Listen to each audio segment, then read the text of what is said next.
नमस्कार, मैं हूं उदय प्रताप सिंह और आप सबका स्वागत है इस खास सेशन। अभी पवन खेड़ा जी निराश थे और थोड़ा कह रहे थे कि विपक्ष जो है नाखुश है मीडिया से, मगर इंडिया न्यूज़ से तो नाखुश नहीं हो सकता, क्योंकि आप इत्तेफाक देखिए दोनों जो पहले सेशन है आज मंच के, दोनों सेशनों में विपक्ष के ही मजबूत नेता हैं। पवन खेड़ा जी को आपने सुना और अब हमारे संग जुड़ रहे हैं एक बहुत ही होनहार वक्ता, आम आदमी पार्टी के राज्यसभा सांसद संजय सिंह जी। संजय सिंह जी, बहुत बहुत स्वागत है आपका आज। नमस्कार, आपके दर्शकों को नमस्कार। आज इस सेशन का शीर्षक है चक्रव्यूह में आप।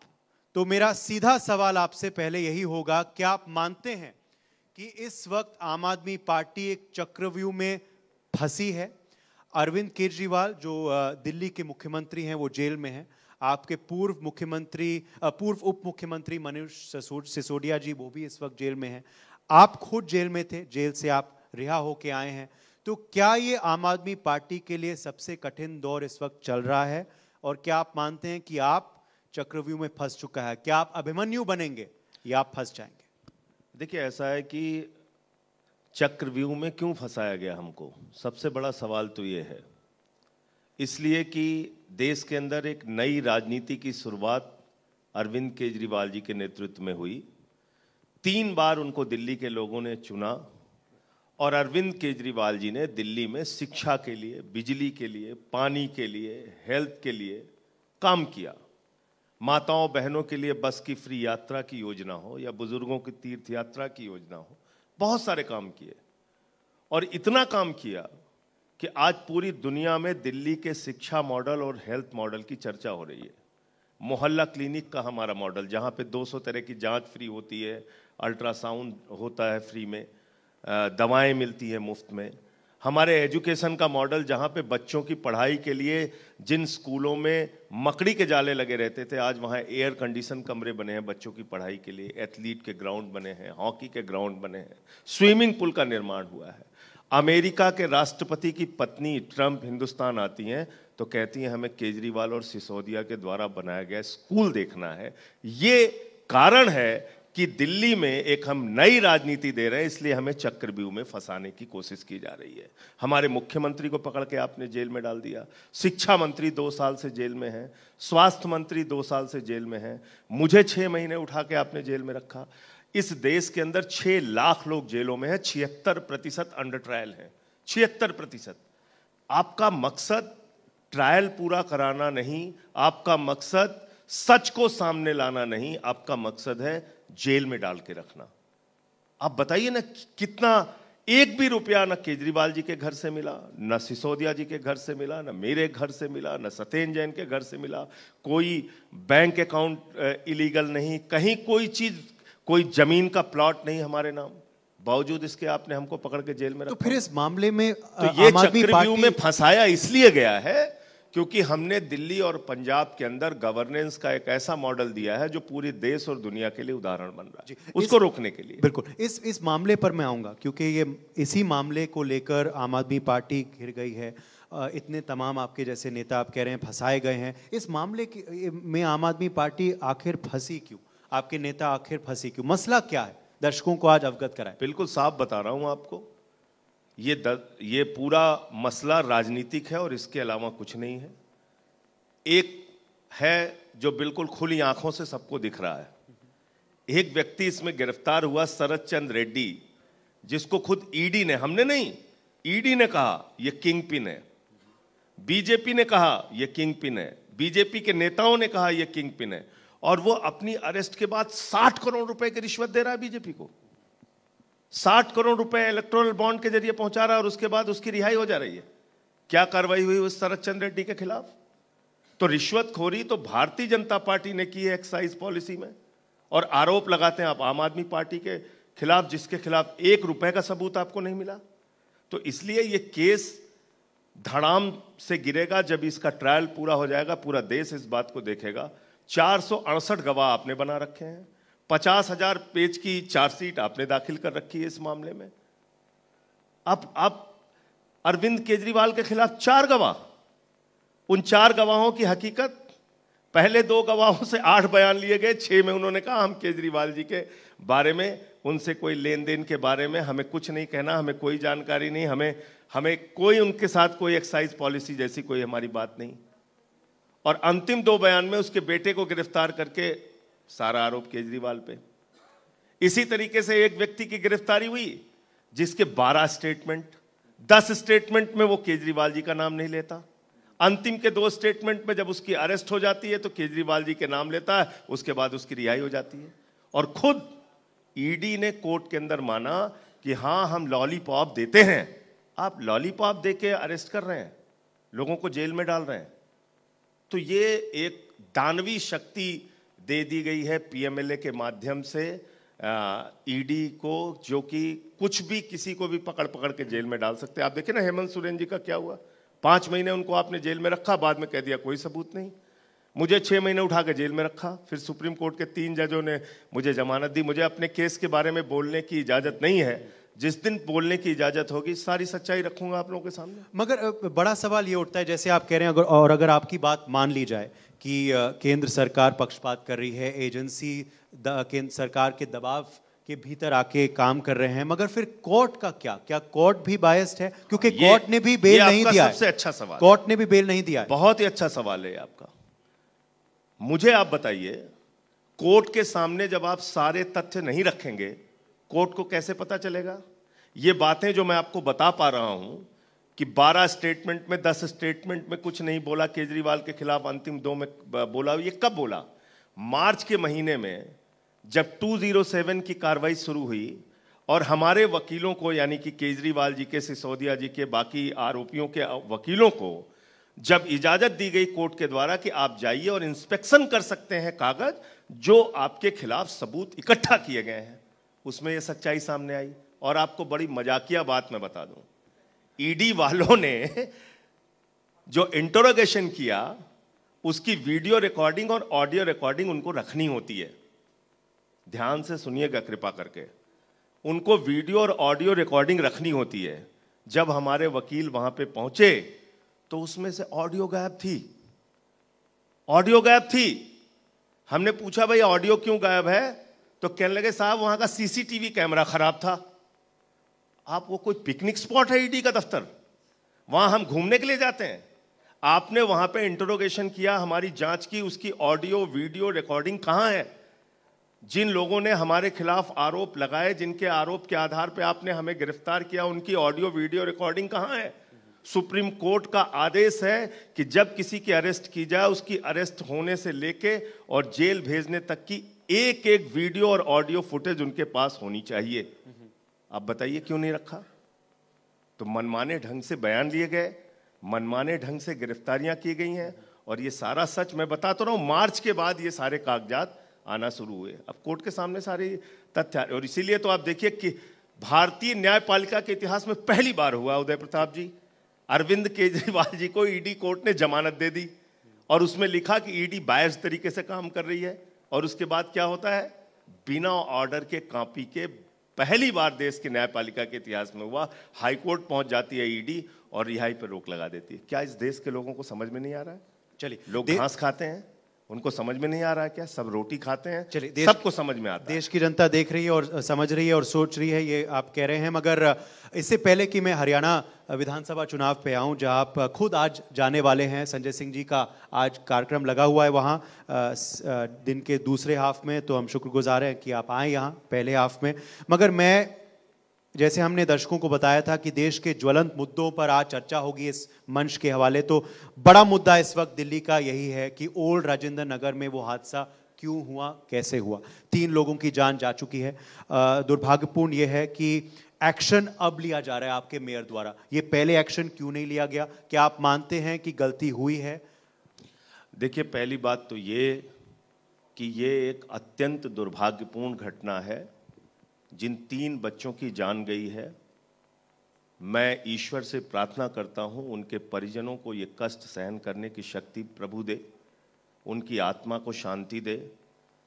लेकिन ये जो कोचिंग सेंटर चल रहे हैं दिल्ली के अंदर, ये बेसमेंट में कोचिंग क्लासेस और लाइब्रेरी कोई आम आदमी पार्टी एमसीडी में आई तब से नहीं चला रहे। ये 20-20 साल से उसी बेसमेंट में कोचिंग चला रहे हैं, वहाँ पर क्लासेस चला रहे हैं, वहाँ पर लाइब्रेरी चला रहे हैं, इलीगल तरीके से चला रहे हैं। सवाल उन सब से भी बनता है जो समय समय पर इनके साथ मिलकर ये काम करते रहे। दूसरी बात, 1 साल से हम एमसीडी में हैं, हमारी भी जवाबदेही है, हम अपनी जवाबदेही से भाग नहीं रहे हैं। कल से आपने देखा होगा लगातार कोचिंग सेंटर सील किए जा रहे हैं जहां बेसमेंट में क्लासेस और लाइब्रेरी चल रही है। एक और विषम परिस्थिति दिल्ली के मामले में यह है कि दिल्ली के अंदर आपने ट्रांसफर पोस्टिंग का अधिकार उठाकर दे दिया एलजी साहब को, कह दिया दिल्ली के बॉस वो हैं, एलजी साहब ट्रांसफर पोस्टिंग करेंगे। कल आपने एक वीडियो देखा होगा जिसमें हमारे मंत्री सौरभ भारद्वाज जी, आतिशी जी, इमरान हुसैन जी और दिल्ली के प्रदेश अध्यक्ष और कैबिनेट मंत्री गोपाल राय जी बैठे हुए हैं।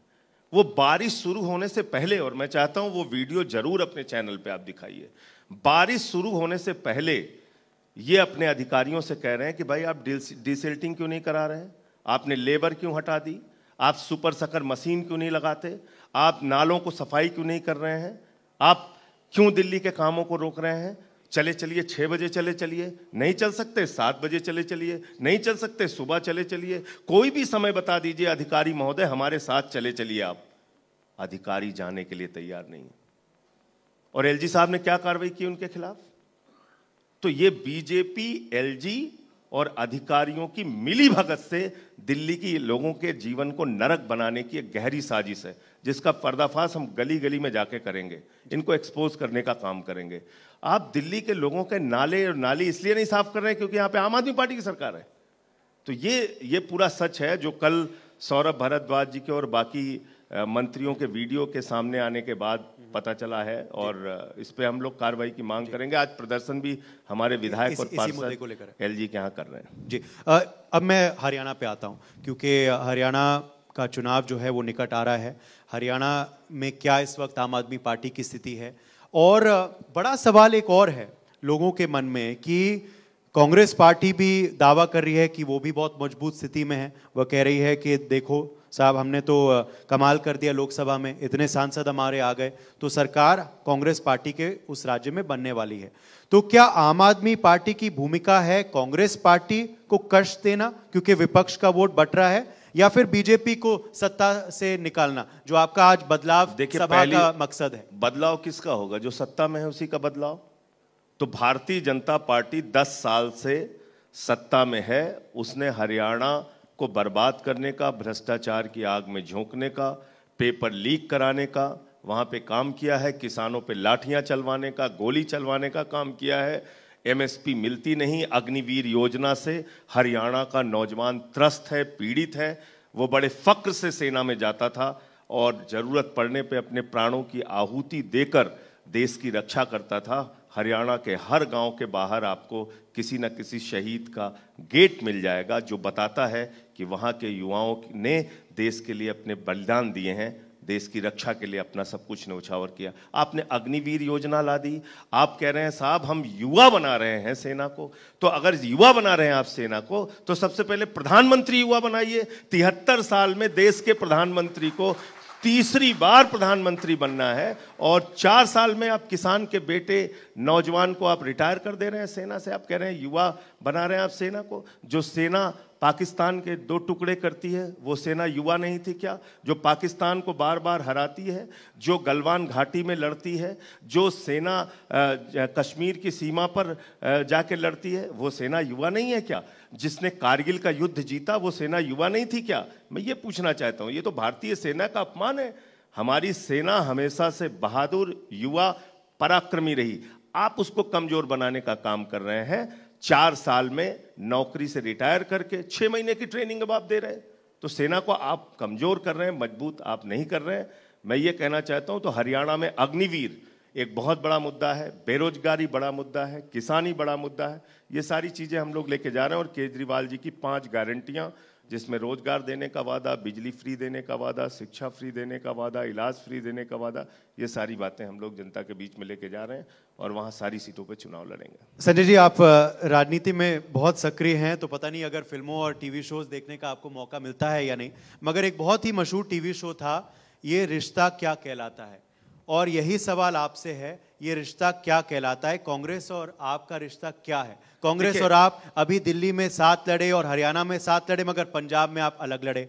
अभी आने वाले विधानसभा चुनाव में आप अलग लड़ रहे हैं। राजेंद्र नगर के मुद्दे को लेकर भी कांग्रेस आप ही को घेर रही है, तो ये क्या रिश्ता है? ये रिश्ता क्या कहलाता है? मैं आपको बताता हूं, 144 करोड़ लोगों का ये देश है, बहुत विशाल और बड़ा देश है। यहां पर गठबंधन की सरकारें भी चली हैं और अलग अलग गठबंधन के घटक दल एक दूसरे के खिलाफ भी लड़े हैं। एनडीए में रहते हुए जेडीयू बीजेपी के खिलाफ लड़ा है, एनडीए में रहते हुए शिवसेना बीजेपी के खिलाफ लड़ी है, और आज इंडिया गठबंधन में रहते हुए भी सीपीएम कांग्रेस के खिलाफ लड़ती है। पंजाब में हम कांग्रेस के खिलाफ लड़ते हैं, बंगाल में टीएमसी कांग्रेस के खिलाफ और सीपीएम सीपीआई के खिलाफ लड़ती है। लेकिन राष्ट्रीय मुद्दों पर एक सबसे बड़ा मुद्दा है कि देश को नफरत की आग में झोंकने की अगर आप कोशिश करेंगे तो उसके खिलाफ हम सब लामबंद होकर, इकट्ठा होकर आपसे लड़ेंगे। ये नेम प्लेट वाली पॉलिटिक्स इस देश के अंदर हम चलने नहीं देंगे। आप नेम प्लेटें लगवा रहे हो, आप ठेले वालों का नेम प्लेटें लगवा रहे हो। जिन लोगों ने लाखों करोड़ रुपए बैंकों के लूटे, उनके नेम प्लेट क्यों नहीं लगवाते आप भाई? आप कहिए नीरव मोदी गले में नेम प्लेट लगा के घूमे, 20,000 करोड़ हिंदुस्तान की बैंकों का लूटा है उसने। ललित मोदी, विजय माल्या, नितिन संदेशरा, कितने नाम है। और आपके दोस्त अडानी जी, जिन्होंने पूरा हिंदुस्तान सब कुछ अपने हाथ में चाहते हैं। तो आप एक गरीब आदमी को कह रहे हैं नेम प्लेट लगाओ, अपनी जाति बताओ, अपना धर्म बताओ, जिससे तुम्हारे साथ भेदभाव किया जा सके, जिससे तुमको पीटा जा सके। हिंदू हो कि मुसलमान हो बताओ, सिख हो कि ईसाई हो बताओ, दलित हो कि पिछड़ा हो बताओ, आदिवासी हो कि बताओ। ये कौन सी पॉलिटिक्स है? आप विकसित भारत ऐसे बनाएंगे? चलिए, ये सबका साथ सबका विकास है कि सबका विनाश है? ये चलिए, मैं मानता हूं आपकी बात, और कोर्ट ने भी इस पे टिप्पणी दे दी। अब हमें समय की कमी है, तो आखिर में आपसे बस यही कहेंगे कि संजय सिंह को सबसे बड़ी सीख जेल में क्या मिली? क्योंकि आप जेल से होते हुए आए हैं। जेल में इंसान जो है वो सोचने को मजबूर हो जाता है, काफ़ी बदल जाता है। स्वतंत्र सेनानी भी जेल गए थे, नेता भी जेल गए थे, क्रिमिनल्स भी जेल जाते हैं। जेल में संजय सिंह क्या बदल के आया, क्या सीखा? देखिए उदय प्रताप जी, इन्होंने तो मुझे भेजा था कि मैं टूट जाऊंगा, लेकिन एक प्रकार से इन्होंने मेरा भला किया। भला क्या किया? इतना समय नहीं मिलता, इतना समय नहीं मिलता, किताबें नहीं पढ़ पाता। मैंने जेल में जाने के बाद सबसे पहले नेल्सन मंडेला जी को पढ़ा, सत्य का प्रयोग गांधी जी की दोबारा पढ़ा, आज़ादी के दीवाने किताब पढ़ी, शहीद आजम भगत सिंह जी को पढ़ा। हर दिन पढ़ा शहीदों के बारे में, अपने वीर सपूतों के बारे में, महापुरुषों के बारे में, नेताजी सुभाष चंद्र बोस के बारे में। और हर दिन ये हमारा जज्बा, हमारी इच्छा शक्ति मजबूत हुई कि इनसे जमकर लड़ना है, झुकना बिल्कुल नहीं है, जमकर लड़ना है। चलिए, यही जज्बा आप कायम रखें, और बहुत बहुत शुक्रिया। फिलहाल के लिए हम आपको बोलते हैं संजय जी, आप आए।